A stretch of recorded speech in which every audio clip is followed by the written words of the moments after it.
اس کی ایک بڑی وجہ ایک تو یہ کہ اس طرح کے عمل سے بیماریاں عام ہوتی ہیں، ایڈز وغیرہ اور دیگر بیماریاں۔ دوسری بات یہ ہوتی ہے کہ انسان اگر جیسے اللہ نے توالد و تناسل کے لیے مرد و عورت کو بنایا ہے تاکہ وہ شادی کریں اور جائز طریقے سے جسمانی تعلق قائم کریں تو آگے نسلیں بڑھتی چلی جائیں۔ اب اگر یہ مسلمان ہیں تو مسلمان پیدا ہوں اور قیامت تک اسلام کو عام کرنے والے، اسلام کا دفاع کرنے والے پیدا ہوں۔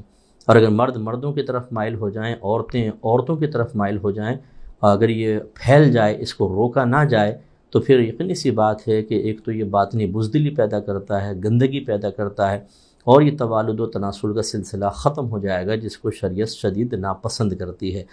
تو لہٰذا اللہ تعالیٰ نے ان کے عمل کو خبائث سے تعبیر فرمایا کہ بہت ہی گندے اور برے عمل کرتے تھے، اس لیے کوئی اچھی پاکیزہ چیز نہیں ہے۔ یہ بعض لوگ جو ہے بھی ٹھیک ہے نفسانی خواہشیں پوری کر رہے ہیں، باہر کے ملکوں میں باقاعدہ اس کو قانونی پروٹیکشن حاصل ہے، قانونی طور پر اس کو جائز قرار دے دیا گیا ہے، لیکن ہمارا مذہب اس کو سختی سے منع کرتا ہے۔ اور ایسی قوم کو اللہ تعالیٰ نے بری قوم اور گناہ کبیرہ کرنے والی قوم قرار دیا ہے۔ لہٰذا قوم لوط سے ہمیں ذرا سبق حاصل کرنا چاہیے کہ ان پہ آسمان سے پتھر نازل کیے گئے اور اس قوم کو مٹا دیا گیا۔ اس کا مطلب یہ ہوا کہ یہ عذاب کا سبب ہے۔ اگر نبی کریم صلی اللہ علیہ وسلم کے قدموں کی برکت سے اس امت پر اجتماعی عذاب نہیں آئے گا، اور یہ کنفرم ہے کہ نہیں آئے گا، قیامت تک ہم باقی رہیں گے، چاہے قبروں میں رہیں، چاہے سطح زمین پر رہیں، لیکن اللہ تعالیٰ اجتماعی عذاب سے ہمیں نہیں بٹائے گا۔ لیکن اس کا مطلب یہ نہیں ہے کہ اگر ہم فسق و فجور کرتے ہیں تو آخرت میں ہماری کوئی گرفت نہیں ہے۔ بری موت، قبر کے اندر جو حشر خراب ہوگا، پھر میدان محشر میں ذلت و رسوائی، اور پھر جہنم میں داخلہ۔ اگر نبی کریم صلی اللہ علیہ وسلم بھی ناراض رہے میدان محشر میں تو پھر جہنم جانے سے کون روک سکتا ہے؟ پھر یہاں کے وقتی مزے آخرت میں برسوں رلا سکتے ہیں۔ اس کے بعد ہم سورہ مومنون کی اول جو 11 آیات ہیں، جو بظاہر بہت مختصر سی ہیں، لیکن مضامین ان میں بہت ہی وسیع ہیں۔ اللہ تعالیٰ فرماتا ہے قد افلح المؤمنون، بے شک مومن کامیاب ہو گئے۔ اب مومن کون ہوتا ہے؟ ویسے تو ہم نے آپ کو پہلے بھی بتایا تھا کہ ایمان ایک دل کی صفت ہے، ایک وصف ہے، ایک خوبی ہے، اور اس کا ایمان کو دوسرے الفاظ میں بیان کریں تو یقین کو ایمان کہتے ہیں۔ نبی کریم صلی اللہ علیہ وسلم اللہ تعالیٰ کی طرف سے جو کچھ لے کر آئے اس کو حق اور سچ سمجھنے کا یقین ایمان ہے، اور یقین قلبی کیفیت کا نام ہوتا ہے۔ اور یوں سمجھ لیجئے کہ قلب کسی چیز کے بارے میں اگر 2 رائے رکھے، ایک رائے 100% ہو اور اس کی جانب مخالف 0% ہو، تو جس طرف یہ 100% ہے اس کو یقین کہا جاتا ہے۔ جیسے ہمیں یقین ہے کہ اللہ ایک ہے، اگر کوئی آپ سے پوچھے یہ بتائیں کہ اگر آپ کو اللہ تعالیٰ ایک ہے، اللہ تعالیٰ ایک نہیں ہے، اس کے بارے میں اپنے دل سے گواہی دینی ہو تو اس کو کتنے نمبر دیں گے آپ؟ تو آپ کہیں گے 100% کہ اللہ ایک ہے، اور اس کو 0%۔ اس کا مطلب ہے آپ کو اللہ کے ایک ہونے کا یقین حاصل ہے۔ بس جب یہ یقین کی کیفیت حاصل ہوتی ہے، اسی کا نام ایمان رکھا جاتا ہے، اور اس کا تعلق نبی کریم صلی اللہ علیہ وسلم کی لائی گئی تعلیمات، وہ قرآن کی ہوں، حدیث کی ہوں، ان پر ہم یقین رکھتے ہیں۔ اور خصوصاً ایسے معاملات کے جو پوشیدہ ہیں، جیسے اللہ تعالیٰ کو ہم نے دیکھا نہیں، جنت نہیں دیکھی، دوزخ نہیں، فرشتے، جنات، عذابات قبر ہم نے نہیں دیکھے، مرنے کے بعد جو معاملات ہیں، میدان حشر قائم ہوگا، ہم نے تو نہیں دیکھا، لیکن ہم نبی کریم صلی اللہ علیہ وسلم کی اور قرآن کی بات سن کر اس پر یقین رکھتے ہیں، اور ایسا کامل یقین کہ اگر کوئی کہے کہ بھئی 90-10 کا ریشو ہوگا، کہ 90 تو تم کہتے ہو یس ایسا ہوگا، لیکن 10% شاید ایسا نہ ہو، ہم کہتے ہیں نو، 100% ادھر اور 0% ادھر۔ اس کو کہتے ہیں صاحب ایمان۔ لہٰذا اگر 100% سے ذرا بھی آپ کم ہوئے اور وہ مسئلہ ایسا ہو جو بنیادی اعتقادات سے تعلق رکھتا ہے، یاد رکھیں آپ بعض اوقات تو مومن نہیں رہیں گے۔ یعنی معاذ اللہ کو یہ کہے یار اللہ تعالیٰ کو ایک تو میں مانتا ہوں، لیکن ہو سکتا ہے کوئی دوسرے بھی ہوں، مجھے کبھی کبھی اسے شبہ پڑتا ہے، معاذ اللہ۔ اس کا مطلب یہ ہے کہ آپ کے دل میں اللہ تعالیٰ کے ایک ہونے کا یقین 100% نہیں ہے۔ تو جب نہیں ہے تو بس مسلمان بھی نہیں رہیں گے۔ اس لیے میں آپ کو بار بار یہ عرض کرتا ہوں کہ اپنے عقیدوں کو سیکھ کر دلائل کے ساتھ انہیں اتنا پختہ کر لیں کہ شیطان ہمیں بہکا کر 100 سے پیچھے کی طرف نہ لے آئے۔ اگر لے آیا تو ہم گئے کام سے۔ اسی لیے میں بچوں کو بھی کہتا ہوں، بچوں سے مراد ہمارے ینگ جو لڑکے لڑکیاں ہیں جو یوٹیوب پر فیس بک پر پہنچ جاتے ہیں اور کسی کا بھی بیان سننا شروع کر دیتے ہیں جس کا تعلق صحیح عقائد سے نہیں ہوتا، اس کی بات سن کر بعض اوقات انسان کے قلب میں جو ایک یقین کی کیفیت تھی وہ شک میں، ظن میں یا ظن غالب میں تبدیل ہو جاتی ہے، اور اگر اس کا تعلق بنیادی اعتقادات سے ہے تو ایمان خطرے میں پڑ جاتا ہے۔ تو اللہ نے فرمایا مومن کامیاب ہو گئے۔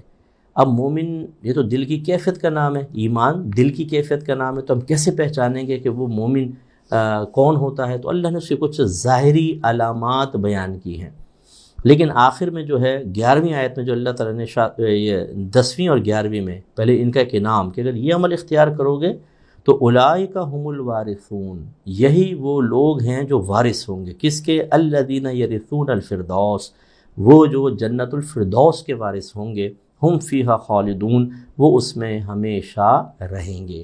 لہذا ہم ایک مسلمان گھرانے میں پیدا ہوتے ہیں تو ہمارے قلب میں تھوڑا بہت ایمان ہوتا ہے، یعنی یقین کی وہ پختہ کیفیات ابھی نہیں ہوتی ہیں، کیونکہ چھوٹے ہوتے ہیں نا تو ابھی تھوڑی سی باتیں سنتے ہیں، پھر جیسے جیسے ہم بڑے ہوتے ہیں علم سیکھتے ہیں، دلائل سیکھتے ہیں، اپنے عقیدے کی دلیلوں کو اچھی طرح سمجھتے ہیں تو ہمارا یقین مضبوط سے مضبوط تر ہو جاتا ہے، ایمان بلند ہو جاتا ہے، مضبوط ہو جاتا ہے، اور 100% یہ چیزیں ہمارے دل میں راسخ ہو جاتی ہیں۔ یہ ہے کامل مومن۔ تو اب اس کامل مومن کی ظاہری علامات کیا ہیں وہ اللہ نے بیان فرمائی۔ الذین هم فی صلاتهم خاشعون، وہ لوگ جو اپنی نمازوں میں خشوع کرنے والے ہیں۔ خشوع خضوع یہ قلبی کیفیت کا ہی نام ہوتا ہے کہ دل میں اللہ کا خوف رکھ کر آخر کی طرف مائل ہو کر نماز کو ادا کرنا، یعنی دل غافل نہ ہو، دنیا کے خیالات دل پر اثر نہ کریں، یہ پختہ احساس کہ اللہ تبارک و تعالیٰ کی بارگاہ میں کھڑا ہوں اور وہ مجھے ملاحظہ کر رہا ہے، تب ایک دل پہ خوف کی کیفیت طاری ہوتی ہے اور انسان دنیاوی خیالات سے آزاد ہو کر اللہ کی طرف اس کی یا آخرت کی طرف متوجہ ہو جاتا ہے۔ اور اگر کبھی شیطان بہکانے لگے، کوئی دنیا کا خیال آنے لگے تو اس کو جھٹک دیتا ہے۔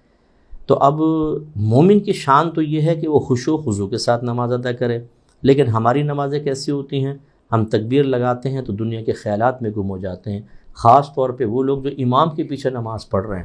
آج کل تراویح کے اندر بھی آپ نے دیکھا ہوگا لمبی چونکہ قرات ہوتی ہے، اس میں امام صاحب قرات کر رہے ہیں اور ہم ہاتھ باندھ کے اللہ اکبر، پھر ہم خیالات میں گم ہو جاتے ہیں، کوئی گھریلو مسائل پہ غور کر رہا ہے، کوئی کرکٹ کا میچ کھیل رہا ہے، کوئی پیمنٹ کے بارے میں سوچ رہا ہے، پھر اچانک آواز آتی ہے اللہ اکبر، تو ہم کہتے ہیں رکوع میں جانا ہے، فوراً کے رکوع میں چلے جاتے ہیں۔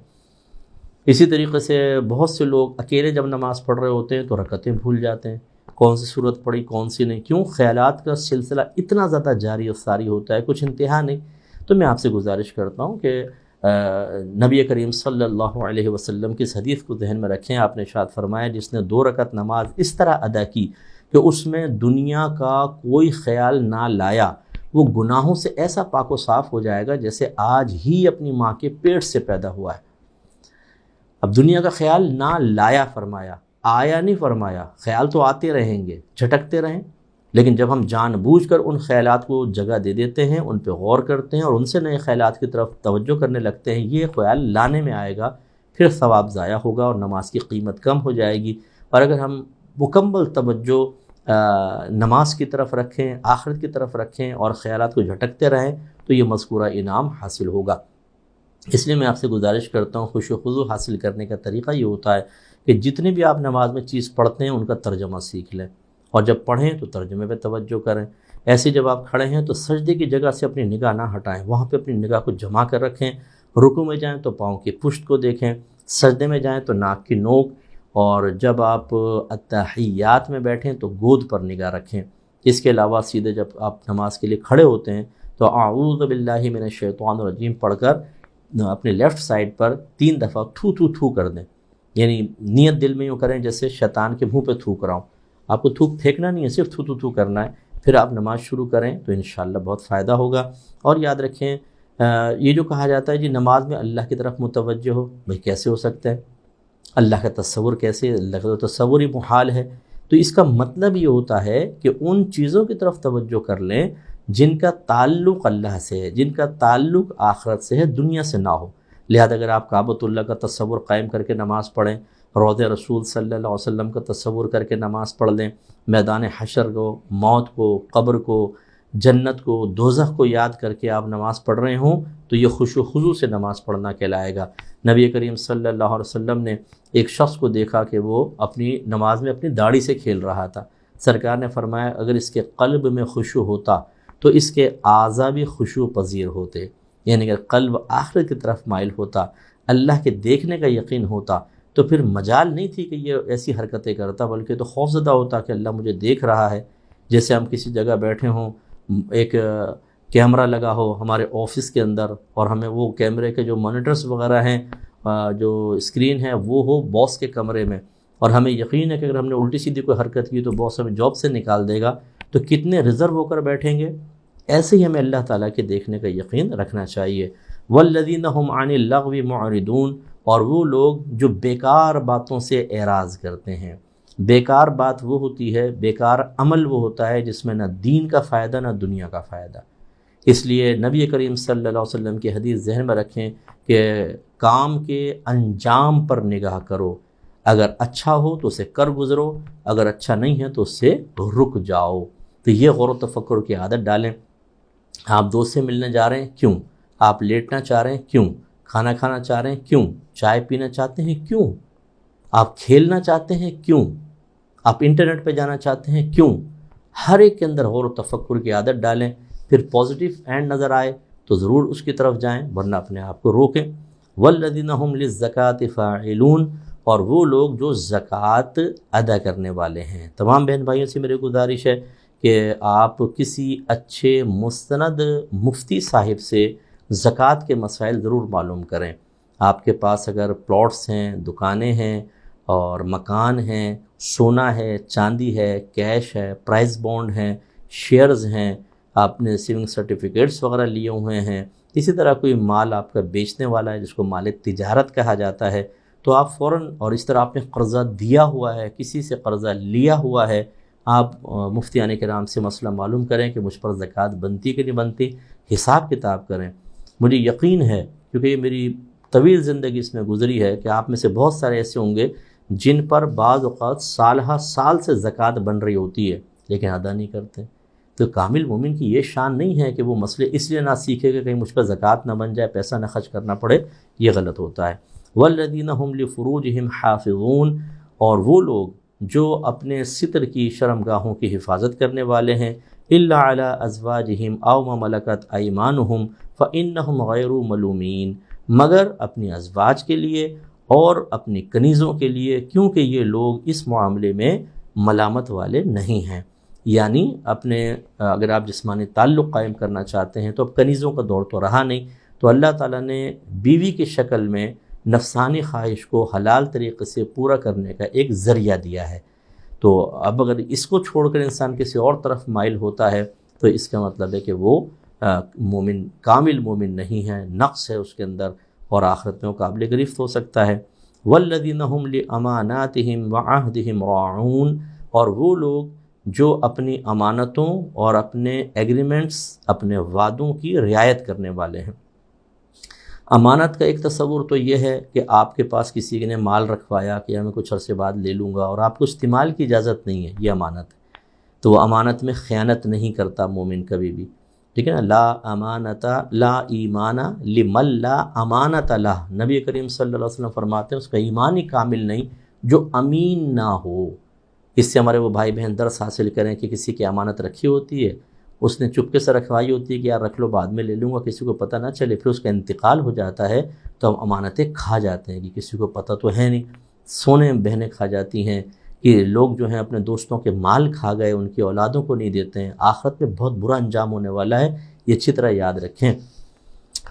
اور ایک امانت کا تصور علم کے اندر بھی ہوتا ہے کہ جو اللہ نے آپ کو علم عطا فرمایا، لوگوں کو وہ علم دیں۔ اگر آپ نہیں دیں گے، یہ علم آپ کے پاس ایک امانت تھا، نہیں دیا تو گویا کہ آپ نے امانت میں خیانت کی۔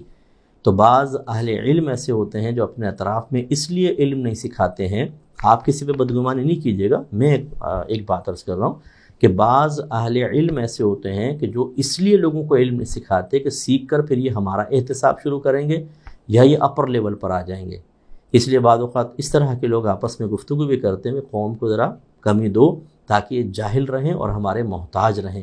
اگر ہم نے ان کو علم سکھا دیا تو یہ تو پھر ہمارے پاس سے بھاگ جائیں گے۔ اسی طرح بہت سے پیر حضرات جو کامل نہیں ہوتے یا ایسے جعلی قسم کے ہوتے ہیں، اپنے مریدین کو کبھی بھی وہ کامل علم نہیں سکھائیں گے، کیونکہ ان کی اپنی حرکتیں پھر منکشف ہو جائیں گی، اور یا مرید جب علم سیکھ لے گا خود کچھ بن جائے گا تو بھاگ جائے گا، اس لیے انہیں سکھاتے۔ یاد رکھیں ایسے علم کو چھپانا یہ علم میں ایک خیانت ہے۔ اسی طریقے سے ایک خیانت کی صورت یہ بھی بنتی ہے کہ اللہ تعالیٰ نے آپ کو کوئی ذمہ داری دی، دنیاوی کو ذمہ داری، اور آپ اس ذمہ داری میں کوتاہی کریں۔ نبی کریم صلی اللہ علیہ وسلم سے پوچھا گیا قیامت کب آئے گی؟ فرمایا جب امانتوں کو ضائع کیا جائے گا۔ پوچھا امانتوں کے ضائع ہونے کی صورت کیا ہوگی؟ فرمایا جب مناسب نااہلوں کے سپرد کیے جائیں گے۔ تو اب ہوتا یہ ہے کہ سفارش پہ بعض لوگ لگ جاتے ہیں، کام ہی نہیں آتا، تنخواہیں لیتے رہتے ہیں، اور وہ کام چوریاں کر رہے ہوتے ہیں، وقت پہ حاضر نہیں ہوتے، جلدی بھاگ جاتے ہیں، تنخواہ پوری لے رہے ہوتے ہیں۔ اس سے ہمارے وہ ٹیچرز بھی ذرا سبق حاصل کریں کہ یہ بھی ایک امانت میں خیانت ہے کہ آپ بچوں کو دیانتداری سے نہ پڑھائیں، اپنے ٹیوشن سینٹر کے اشارے کرتے رہیں، اور کلاس میں دیر سے آئیں، جلدی نکل جائیں، باتیں زیادہ کریں، علم کم دیں، تو تنخواہ حرام ہو سکتی ہے۔ ایسی آفس میں دیر سے پہنچ رہے ہیں، جلدی بھاگ جاتے ہیں، اور حاضری پوری لگا کر یعنی کچھ دوست کو کہہ دیتے ہیں یار لکھ دینا میری ٹائمنگ میں جلدی آ گیا تھا، یعنی وقت پر آیا تھا، وقت پر گیا تھا، اور پوری تنخواہیں لے رہے ہوتے ہیں۔ یہ مومن کی شان نہیں ہے۔ یاد رکھیں جتنا آپ نے زیادہ لیا بروز قیامت آپ کو دینا پڑے گا، اور وہاں یہ نہیں کہ آپ پیسے سے دے دیں گے، بلکہ وہاں پہ آپ کی نیکیاں نکال کر ان لوگوں کے نام اعمال میں ڈالی جائیں گی کہ جو آپ کے ہیڈ تھے، جن کا آفس تھا، جن کی کمپنی تھی، اور پھنسیں گے۔ اسی طرح وہ اپنے وعدوں کی رعایت کرنے والے ہیں، ایگریمنٹ کی رعایت کرنے والے ہیں۔ تو بعض اوقات یہ دیکھیں مذہب اسلام کی روشنی میں جب آپ ایجاب و قبول کر لیتے ہیں کسی چیز کو خریدنے کے سلسلے میں، کوئی انویسٹمنٹ کے سلسلے میں، تو اب آپ پیچھے نہیں ہٹ سکتے۔ ضروری نہیں کہ آپ نے ایگریمنٹ سائن کیا ہو، یہ تو ہمارے دنیاوی قانون کے لیے ہوتا ہے۔ مذہب اسلام زبان کا اعتبار کرتا ہے، لہٰذا اگر فرض کر لیں کہ آپ نے کسی کو کہا بھی میں اپنا فلیٹ 50 لاکھ کا بیچتا ہوں، اس نے کہا ٹھیک ہے ڈن، بس اب آپ اس کو منع نہیں کر سکتے ہیں۔ ہم بعض اوقات جیسے وہ کہتا ہے اچھا میں کل آتا ہوں، کوئی فون کر دیتا ہے یار 52 لاکھ مجھ سے لے لو، ہم اس کو فون کر دیتے ہیں بھائی میں آپ کو نہیں بیچ رہا، حالانکہ آپ اس کو بیچ چکے ہیں۔ پھر ہم کہتے ہیں نہیں میں نے کون سا بیانہ پکڑا تھا۔ بھائی بیانہ تو آپ، یہ جو بیانہ ہے یا ایگریمنٹ سائن کرنا، اسٹامپ پیپر پہ دستخط کرنا، وٹنسز کے دستخط ہونا، یہ دنیاوی قانون کے اعتبار سے شریعت ان کا مطالبہ کوئی کرتی ہے؟ شریعت تو کہتی ہے کہ جیسی آپ نے آفر کی اس نے قبول کر لی، بس اب آپ دونوں بونڈ ہو گئے، وہ پیچھے نہیں ہٹ سکتا، ون سائڈ وہ نہیں ہٹ سکتا، اور اس طرح آپ بھی نہیں ہٹ سکتے۔ ہاں باہم رضامندی سے ختم کرنا چاہیں تو الگ بات۔ تو اس لیے بعض لوگ اس طریقے سے ایگریمنٹ سے مکر جاتے ہیں۔ ایسے بعض لوگ اپنے بچوں کی شادیوں کے لیے یس کر دیتے ہیں، اور پھر کسی اور اچھا رشتہ مل جاتا ہے تو دوسروں کو منگنی کے باوجود منع کر دیتے ہیں، اور ان کی دل آزاریاں کرتے ہیں اور تکلیف کا باعث بنتے ہیں۔ وہ بھی اس سے درس حاصل کریں۔ اور پھر ارشاد فرمایا، اچھا یہ بیچ میں ایک آیت تھی، یہ فَإِنَّهُمْ غَيْرُ مَلُومِينَ کے بعد جو تھا کہ اپنی بیویوں کے ساتھ انسان جسمانہ تعلق قائم کر سکتا ہے، اس کے بعد اللہ نے فرمایا تھا فَمَنِ ابْتَغَىٰ وَرَاءَ ذَلِكَ، پھر جو تلاش کرے اس کے علاوہ فَأُولَٰئِكَ هُمُ الْعَادُونَ، تو وہ ہی حد سے بڑھنے والے ہیں، وہی غلط کام کی طرف نکل جانے والے ہیں، لیمیٹیشنز کو کراس کرنے والے ہیں۔ اس میں پھر وہ زنا کی بھی سب چیزیں آ جاتی ہیں، اس طرح خود پر غسل واجب کرنے کی عادت والے بھی اس میں سب شامل ہو سکتے ہیں یہ۔ اور پھر اللہ نے یہ فرمایا جو میں نے وضاحت کر دی کہ وَالَّذِينَ هُمْ لِأَمَانَاتِهِمْ وَعَهْدِهِمْ رَاعُونَ، پھر آگے فرمایا وَالَّذِينَ هُمْ عَلَىٰ صَلَاتِهِمْ يُحَافِظُونَ، اور وہ لوگ جو اپنی نمازوں پر محافظت کرنے والے ہیں، یعنی 5 وقت نماز مکمل شرائط علم کے ساتھ ادا کرنا۔ انہیں پتہ ہوتا ہے کہ نماز کی شرائط کیا ہیں، فرائض کیا ہیں، واجبات کیا ہیں، سنن کیا ہیں، نماز کن چیزوں سے ٹوٹ جاتی ہے، اس طرح کامل ترین نماز ادا کرتے ہیں۔ نماز کی محافظت سے مراد یہ ہے کہ 5 وقت نماز، اور بالکل کامل طریقے سے مکمل جس طرح اللہ چاہتا ہے ان تمام چیزوں کی رعایت کر کے ادا کرنا۔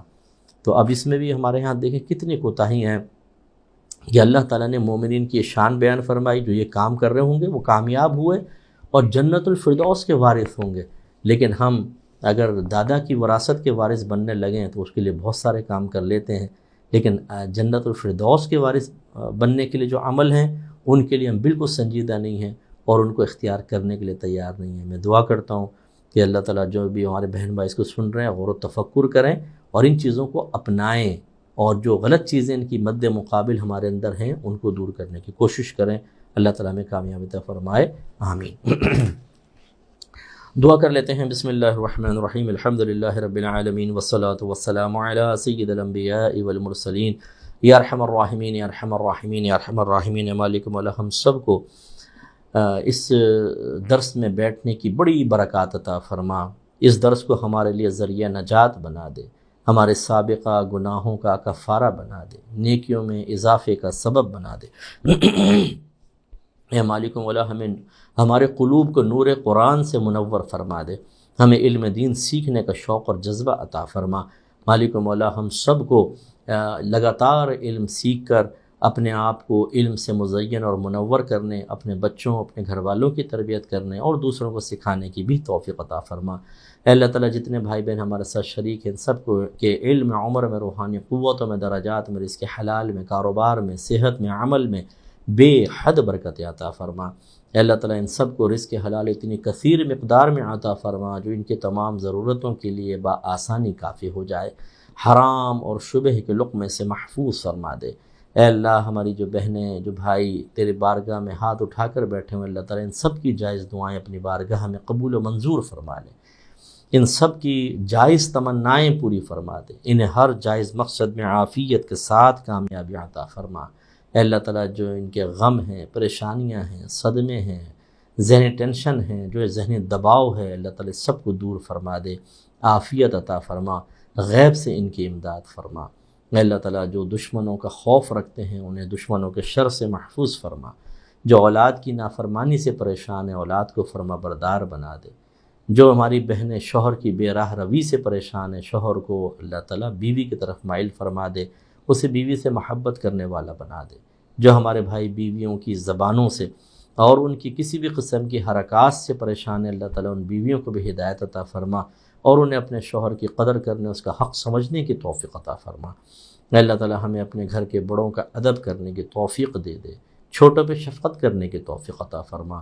مالک مولا ہمیں رزق حلال کی توفیق عطا فرما، حرام کو حاصل کرنے سے ہمارے دل کو بہت دور کر دے۔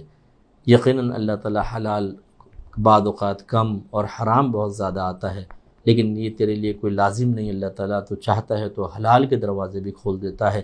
مالک مولا ہمارے دلوں کو حرام سے دور کر دے اور حلال کی طرف مائل کر دے۔ پاک پروردگار ہمیں اچھی صحبت عطا فرما، جو لوگ ہمیں گناہوں کی طرف، گندہ ذہنی کی طرف، برے اعمال و افعال کی طرف، غیبت و چغلیوں، بے نمازی پن کی طرف مائل کریں، اللہ تعالیٰ ان سے ہمیں محفوظ اور دور کر دے۔ جن کو دیکھ کے خدا یاد آ جائے ان کے قریب کر دے، جن کے پاس رہنے سے علم دین میں اضافہ ہو ان کے قریب کر دے۔ اے مالک مولا ہمیں اچھی دوستی، اچھی صحبت عطا فرما۔ مالک مولا ہمارے بچوں کو ہمارے لیے بہت بڑا ثواب جاریہ بنا دے، آنکھوں کی ٹھنڈک بنا کے رکھ۔ خاص طور پہ دعا فرمائے ہمارے وہ بھائی بہن جو الفرقان اسکالرز اکیڈمی کے ساتھ تعاون کر کے اللہ تعالیٰ کے دین کے کام میں آسانی پیدا کر رہے ہیں، اللہ تعالیٰ یہ ان کی خدمت قبول فرما لے اور اس کا بہت ہی بڑا اجر عطا فرما، اتنا بڑا ثواب جاریہ کہ انہوں نے تصور بھی نہ کیا ہو۔ اس کی برکت سے ان کو بہت ہی آسان اور قابل رشک موت عطا فرمانا۔ اے اللہ تعالیٰ ان کی قبور کو جنت کے باغوں میں سے ایک باغ بنا دینا، ان کی قبروں کو تحت دینے کا وسیع فرما دینا۔ یا رب کریم ثواب جاریہ اتنا بڑا کر دے کہ ان کی قبر میں روزانہ ہزار نیکیاں آتی رہیں۔ مالک مولا میدان محشر میں انہیں عرش کا سایہ عطا فرمانا، عزت سے انہیں نبی کریم صلی اللہ علیہ وسلم کی زیارت اور شفاعت سے مشرف فرمانا، نبی کریم صلی اللہ علیہ وسلم کے مبارک ہاتھوں سے حوض کوثر کے چھلکتے ہوئے جام پینے کی توفیق عطا فرمانا۔ اے اللہ تعالیٰ اپنے حبیب کریم صلی اللہ علیہ وسلم کے صدقے میں بلا حساب و کتاب داخل جنت فرما دینا، اور جنت الفردوس میں نبی کریم صلی اللہ علیہ وسلم کا پڑوس نصیب فرمانا۔ اے مالک مولا ہماری تمام دعائیں ہر مسلمان بھائی، ہر مسلمان بہن کے حق میں بھی قبول و منظور فرما لے۔ ان اللہ و ملائکتہ یصلون علی النبی یا ایہا الذین آمنوا صلوا علیہ وسلموا تسلیما اللہم صل علی سیدنا و مولانا محمد وعلی آل سیدنا و مولانا محمد وآلہ وبارک وسلم سبحان ربک رب العزت عما یصفون وسلام علی المرسلین والحمد للہ رب العالمین.